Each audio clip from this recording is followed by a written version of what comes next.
How do you subtly mess with people? In high school computer lab, I would always quickly turn off my computer monitor while my teacher would come around the corner and go, "Oh shit." And he would make me turn it back on to see what I was doing, and it would always just be the spreadsheet or whatever it was I was working on, and he would demand to know what I was doing that I had to hide. This went on for weeks, and then one day, while at the computer, I see out of my peripherals this little Asian man, my teacher, slowly sneaking up beside my desk on his hands and knees trying to get a look at my screen. All I could see was the top of his head. That story is relatable.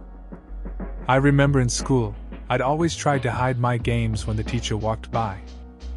It felt like a game of cat and mouse. I had a math teacher who was really curious, too. One time, I saw him creeping up just like you described. I had to stifle a laugh as he poked his head around. Just goes to show how sneaky we all were back then. Take notes. This works brilliantly with angry customers, but even better with your boss. When you're faced with a meeting with your supervisor, especially one where they feel like they're in a power position, take a notepad with you and take notes of everything they say. Instantly ruins their power trip by making them question everything they say. My union rep in an old job used this trick to stop them from firing me illegally. The killer? He didn't even write anything. His pen ran out on the first word. He just sat and faked it the whole time. That's an interesting tactic. I remember my friend using something similar to keep his boss in check. He would bring a notebook and just doodle while his boss talked.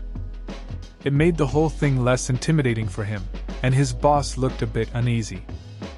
In the end, it was just a way to feel more in control without actually saying much. Sometimes, it's all about the little mental games we play. When I'm ordering from a fast food place or a Starbucks, when they ask for my name, I'll respond with the name of the person taking my order regardless of gender. They'll usually kind of give you a sideways look of confusion, and I just continue making eye contact, dead serious. It makes for a great response considering I'm a smaller Asian girl claiming my name is George. Haha, the guy definitely kept glancing over at me as if I was going to suddenly change into a man. That's a fun story. I get how that would catch people off guard. It's interesting when you play with expectations like that. I mean, you know someone is probably thinking, is this real? It's a light way to interact with people in a fast food line. Those moments of confusion can be amusing to see. Keeps things interesting while waiting for your coffee or burger. Simple but makes an impression. I play a lot of billiards. Every once in a while you will run into the guy that likes to distract you during your shot. It is quite possibly the most irritating thing that I will experience in the game, but I usually don't say anything because they are entitled to play however they choose as long as they aren't physically touching the table, balls, or myself. In order to get back at them, I wait until it is their turn, make sure that I am in their field of vision while keeping my distance from the table to make it clear that I respect their shot, and then at the exact moment they shoot, I will quickly look up at the television or something.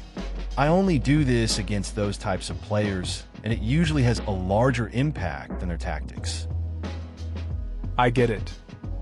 Playing pool can sometimes be a test of patience with those distracting players. I've had my own moments dealing with that. It's funny how some people try to throw you off your game. I also found a way to get back at them without causing a scene. Just gotta play it smart. You know, give them a taste of their own medicine while keeping it all in good spirits. It works. My wife used to play a couple of computer puzzle games when 95 vintage and was quite proud of beating my high scores. What she didn't realize was the high score table was a plain text file in the directory, so every time she beat my score, I edited the file to put myself on top again. She would play for days trying to top me. LOL. Edit. I don't think I ever told her directly, and frankly, I ain't gonna mention it now, but IRC, I screwed up editing the table once by not moving down all the scores, and she noticed the anomaly and got suspicious. That's a funny story. It's clever how you kept it going for so long without her noticing. The bit about messing up and her getting suspicious adds a nice twist. It must have been a fun little game between you two. Sometimes, it's those simple interactions that create the best memories. I wonder if she ever figured it out completely. The bathroom at work is outside the work area, only part of floor, in a common area, and has one of those 12,345 press button locks on it. The code is 321. When I go in and notice someone short distance behind me, I'll do 321, open one. That way, the person behind me enters the precise, slow, and calculated 3. Gets denied. I hear them jiggle the handle while I'm pissing, and I smile on the inside only. Honestly, this story is pretty relatable. We've all had those moments where we just want to mess with someone a bit. It's harmless fun, really. It kind of reminds me of that time a friend of mine kept using the wrong door code at the gym, thinking he was slick. It just made me laugh, especially since he never did figure it out. There's something amusing about little things like that. I like to walk at the same speed as total strangers. One time in college, I was walking home across campus after a night of drinking. This guy walking behind me eventually caught up to me and started to pass, but instead of letting him pass me, I sped up to keep pace. We walked next to each other without saying a word for the next 2 minutes. He then started slowing down, so I started slowing down. Then he sped up, so I sped up. Then he finally turns to me and says, "Are you ING with me?" I burst out laughing and said yes, and let him walk the rest of the way home without me. That's a funny story. It's interesting how you both just ended up matching each other's speed. It's like a little game without any words. I guess the unexpected moments like that, especially after a night out, can lead to some funny interactions. You both probably just had different vibes going, but it was a light-hearted way to end your night. Can't believe he caught on though. A fun thing, when someone is walking behind you and you turn a corner, sprint as far as you could before they turn the corner. Before you went around the corner, you were like 20 feet ahead. When they turn around the corner and see you, you'll be like 100 feet ahead and look like you teleported. Holy shit, guys. I log on to see 34 new messages. Me, what the fuck? Wait, no way. Never expected people to see this. That corner sprinting idea is actually pretty funny. It's like you're giving them an illusion of teleportation. I remember doing something similar in school. A friend and I would see how far we could run before the other caught up. The surprise on their face was always worth it. And about those messages, sometimes you just randomly get bombarded with notifications. It's wild how fast things can blow up. Okay, hopefully someone sees this because I think it's pretty funny. Well, my roommate is kind of a lazy dick. He does not wake up to his alarm in the morning, which is especially annoying because he sets it 3 to 4 hours earlier than he needs to get up, even though he just snoozes it 7 to 8 times a morning. My roommate also has this really annoying tone set on his phone when his girlfriend texts him, which is every 5 minutes. It's the Power Rangers theme, but to me sounds more like Kim Possible's beeper. Well, a few weeks ago, I noticed that he would wholeheartedly ignore his alarm in the morning, but when his girlfriend texted him, he would magically wake up instantly. So I installed the ringtone on my phone and wake him up at random times throughout the night with it. He wakes up, checks his phone, looks confused, and sometimes even calls his girlfriend. I laugh my ass off every damn time. Sounds like you found a clever way to deal with a lazy roommate. It's funny how some people wake up instantly for texts but can sleep through alarms. The Power Rangers theme as a wake-up call is a solid choice. I can imagine the confusion when he checks his phone at weird hours. Must make for some interesting late-night moments. Keeping it entertaining, I guess. Worked with a guy who was obsessed with his gas mileage. Every day, he would tell us the gas prices of each station he passed on the way in. Talk about saving weight and never driving faster than 55 miles per hour on the highway. He kept meticulous and extensive records on his mileage and maintenance. In order to keep my sanity, I would bring a small gas can in my car once a week and ADD about 2 gallons. He would rave about how his light tough on the accelerator must be why he is getting way more than the manufacturer's MPG rating. This guy sounds really dedicated to his gas mileage. It's interesting how people get fixated on things. I can imagine your reactions listening to his daily reports. Bringing the gas can was a smart move to keep some peace. He probably thought he was some kind of fuel-saving guru. It's funny how people's quirks stick with you. You just have to find ways to cope sometimes. If people will enjoy this, but ever since I was accepted into medical school, most of my friends/family from back home will consistently ask me when I'm visiting, hey, what kind of doctor do you want to be? At first I would truthfully admit I'm undecided, but that conversation grew so tiring I began answering pediatric gynecologist. It's become so habitual that even if I'm out in public at the grocery store and run into someone and they ask, because it's almost a guarantee that they will ask, I'll just throw it right out there. The reactions have been priceless, and even so far as, oh, I didn't know that was a thing, but that sounds very rewarding, and I think you'll be happy in that position. It's funny how a simple question can lead to such unusual answers. I remember when I got into college, people would always ask about my major. I initially didn't have a clear answer, so I started saying I was studying to be an underwater basket weaver. The reactions were all over the place, some confused, some impressed. It just became a way to lighten the mood and make small talk less boring.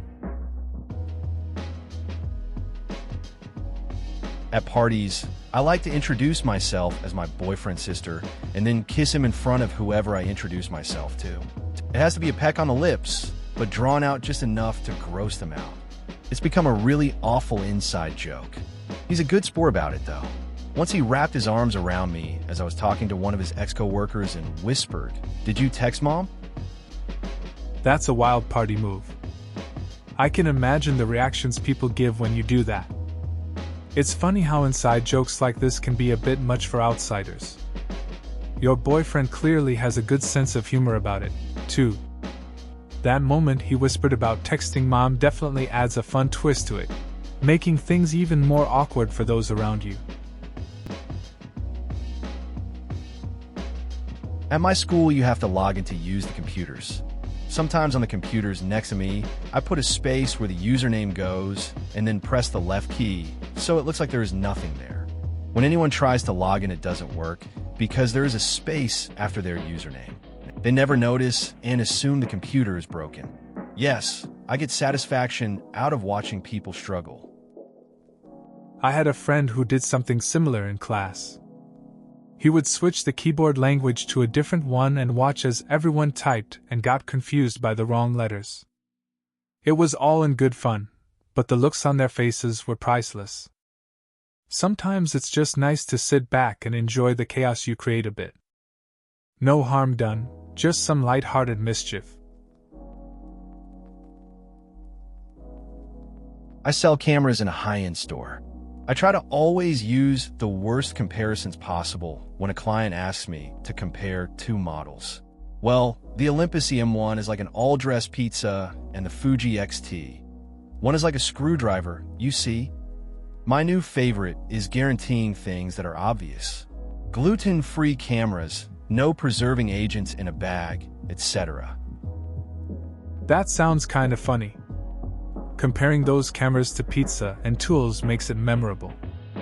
It could confuse customers for sure, but I guess it breaks the ice.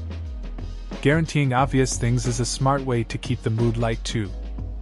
Just keeps it casual, which is probably what people appreciate. Sometimes, making things simple is the best approach in sales. Intentionally misinterpret people's stories. I couldn't find Sparky anywhere, so I got on a roof to see if I could spot him. Why would he be on the roof? No, I just got up there so I could see farther. Why? Does the elevation help your eyesight? What? I didn't know you wore glasses. I don't. I was looking for my dog, so I got on the roof to try and see where he ran off to. How'd you know he was running if you weren't wearing your glasses? Dude, I don't have any glasses. How do you ever expect to find your roof, dog, if you can't even keep track of your eyeglasses? Are you nearsighted or farsighted? I remember this time my friend was looking for his lost cat. He said he checked everywhere, even climbed a tree. I asked why. He said he wanted a better view. I couldn't help but think, what's the point if you can't see well? Then he mentioned he didn't have glasses either. So, it was like looking for a black cat in a dark room, and he's just up there, hoping for the best. Get a roommate / girlfriend / boyfriend / wife / husband. When negotiating housework, make sure you get the dishwasher responsibilities. Make sure your drawers are neatly and consistently organized. You want your spoons, knives, and forks well separated in well-defined areas. Every time you empty the dishwasher, your cutlery goes into the same partitions. Repeat for 2 to 25 years. One day, switch your forks and knives. When your roommate / girlfriend / boyfriend / wife / husband is nearer to the kitchen than you are and occupied with something else, casually ask for a fork. Wait for them to return with a knife because they grabbed into the wrong drawer partition while on autopilot after years and years of training. Act confused and say no, I asked for a fork. Watch as their sanity unravels. This reminds me of a friend who was super particular about their kitchen arrangement. They had their utensils in perfect order. One day, they switched the forks and knives, just like in the story. When their roommate reached for a fork, they came back with a knife. The confusion was funny, but it actually spiraled into a mini existential crisis for both of them about their cooking routine. It was all in good fun, though. I walk up to my friends and say, hey, it's a number of people in the group minus one favorite people. It's fun to watch their faces as they try and figure out what they might have done to anger me.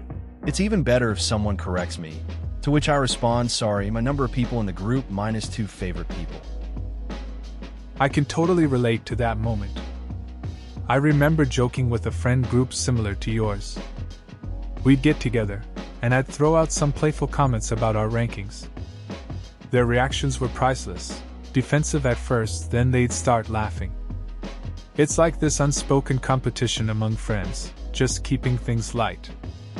The teasing brings us closer, and those goofy moments make for the best memories. I usually make the footnotes longer than the main body of any of my writing. TLDR, in a document / post / message produced by myself, I would sometimes add a footnote or PS, or anything along those lines at the end of it that would actually be longer than the main body. It would actually contain the same, if not less, information than the main body, rendering it completely redundant. I remember a friend who used to do this a lot in school. He'd write a short essay, then add a footnote with even more detail that nobody needed. We'd all laugh about how the footnotes were the real story. It was like he felt the need to over-explain every point. Sometimes it's just better to keep it simple, but I guess he just liked writing. Sometimes deep into a texting conversation with my girlfriend, I'll begin constructing complete nonsense sentences using the predicted or suggested word bar on my phone while typing. The sentence structure and grammar are usually correct, but the sentence makes absolutely no sense. English being her second language, as close to fluent as she is, she'll just question herself and get frustrated. Eventually, I'll just say, never mind, and change the subject. She's still not aware of this game. Example, when you have to do this like once every couple of weeks to receive your free time and my own personal information, what? Oh, the laughs. That sounds pretty entertaining. It's funny how something simple like text suggestions can lead to confusion. I can imagine her trying to piece it together, questioning her own understanding. It's kind of a clever way to lighten the mood without her knowing. Changing the subject afterward just adds to the fun, too. It's nice when you can find humor in those little moments, even if it's just playful nonsense. I'm staying at catered accommodation at uni, and the dining hall is a few minutes walk away from the group of blocks where I live. There's a large building in the way, but it takes the same amount of time to go either side of it. When I walk down to the hall and see a group of people going one way, I make sure they've seen me and then go the other way, walking slowly. As soon as I'm out of sight, I pick up the pace to almost jogging, then go back to a slow walk when I get to the other side. After a while, I noticed nearly everyone now went the way I kept going. Then I did it on the other side and got to listen to their confused voices behind me. That's a clever little game you have going. It's funny how people just follow what they see, without questioning it. It reminds me of times at school when we'd take the long way just for fun, seeing who would end up tagging along. It's interesting how simple actions can create little crowds and moments of confusion. Just goes to show, people really do like to follow the leader, even in small things. When I lived with roommates, we had this stupid system where we took turns doing the dishes, even though they always made more dirty dishes than I did.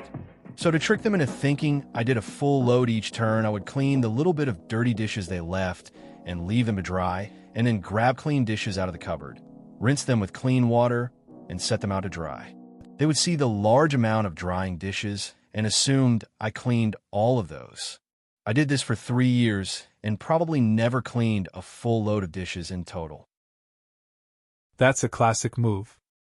It's funny how you can manipulate simple chores to make it look like you're doing more than you really are. Roommate dynamics can be wild like that.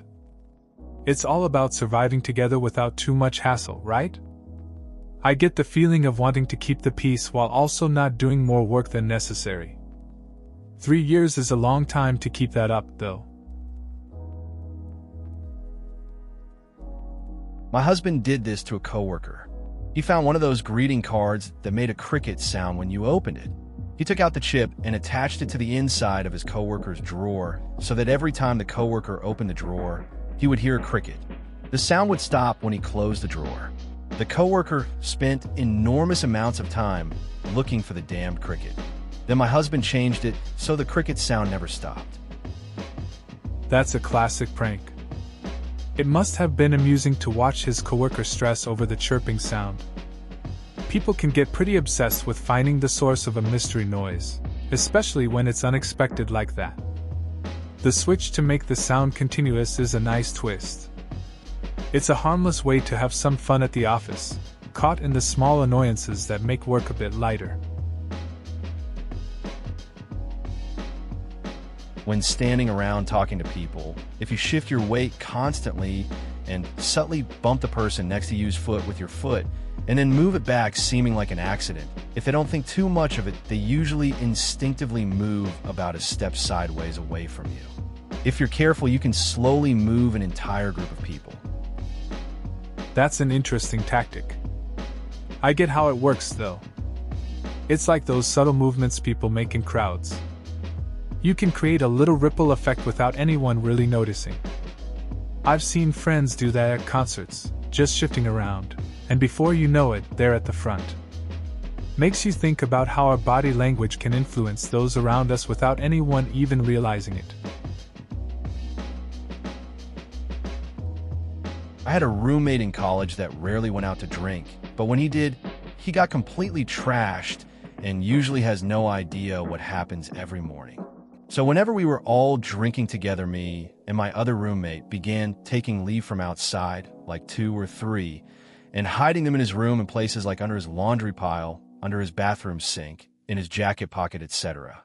So to this day, he still thinks he has a leaf hoarding habit whenever he goes out to drink with us.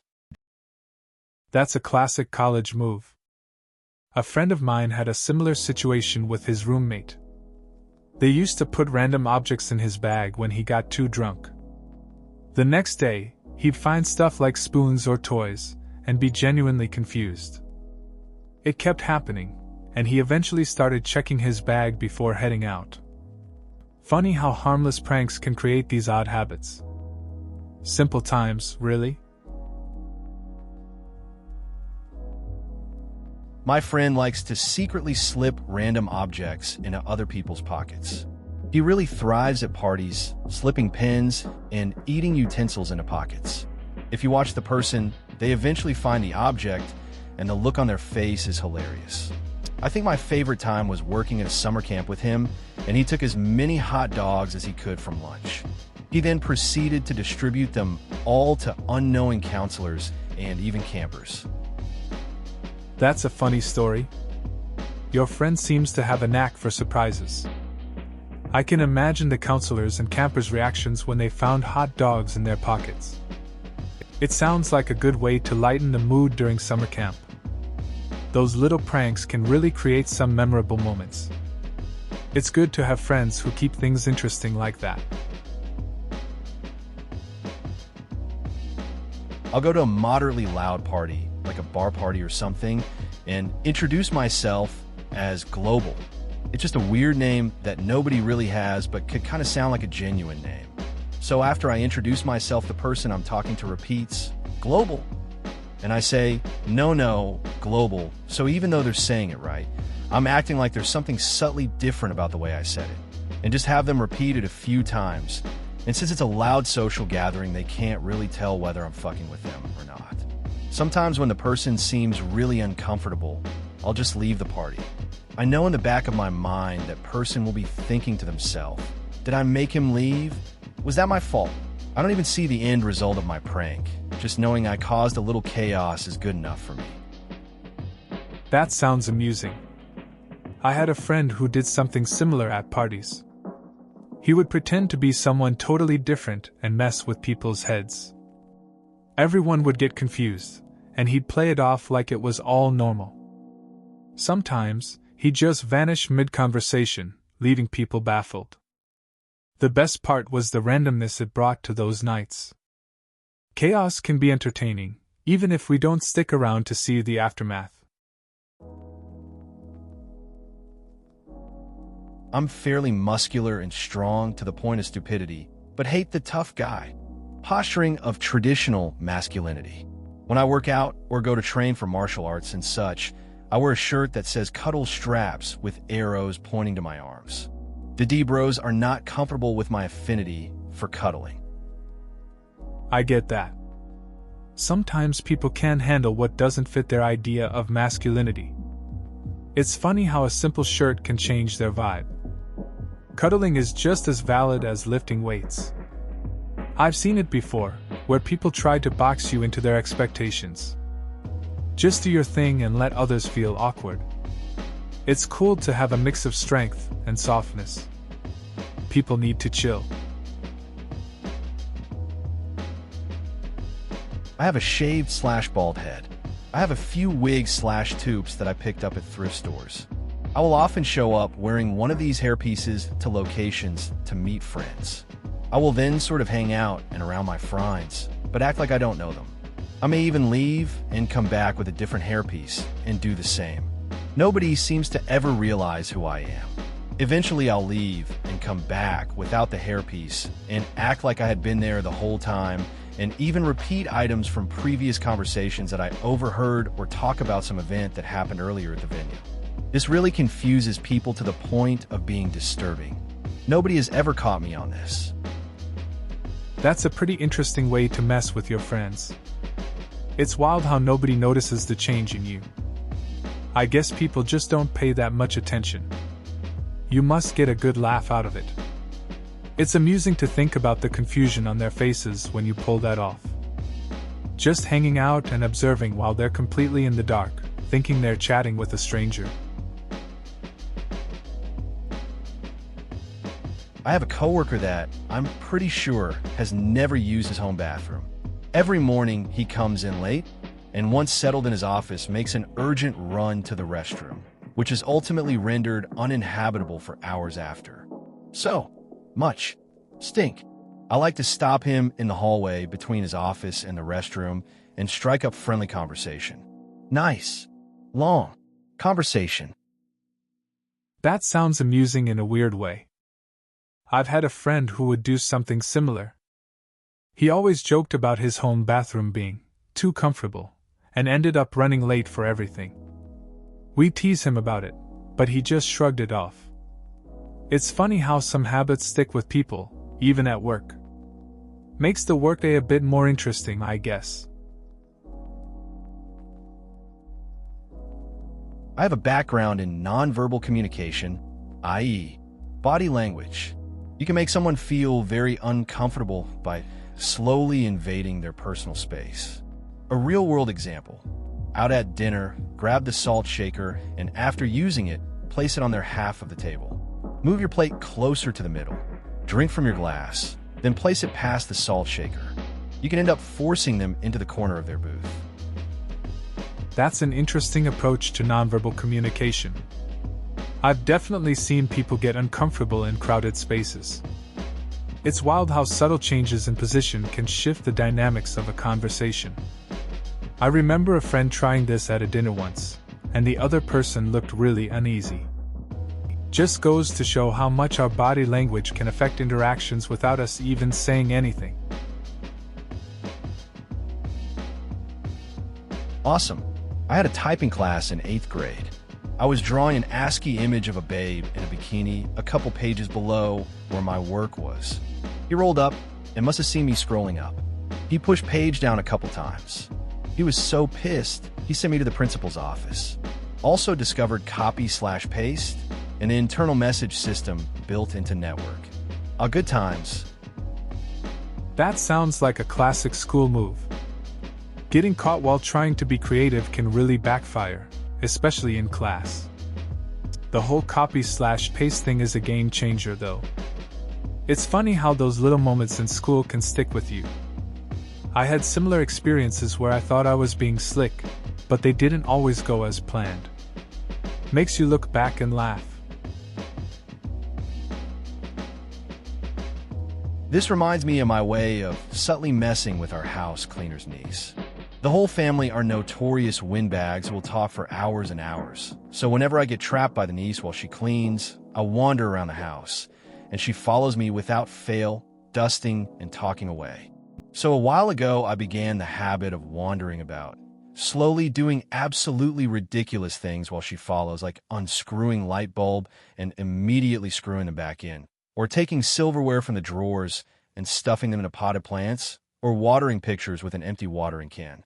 And she never notices. She just follows behind me pretending to clean and jabbering away.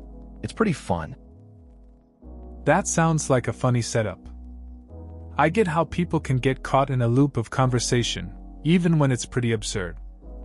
Just wandering around messing with everyday things while someone follows you is a unique way to pass the time. It's all in good fun, I guess. The fact that she doesn't notice makes it even better. Sometimes, it's the little things that can break the monotony. I was at a fair once, a couple years back, and there was a performer who'd wander around the grounds with a short length of rough twine in his hand.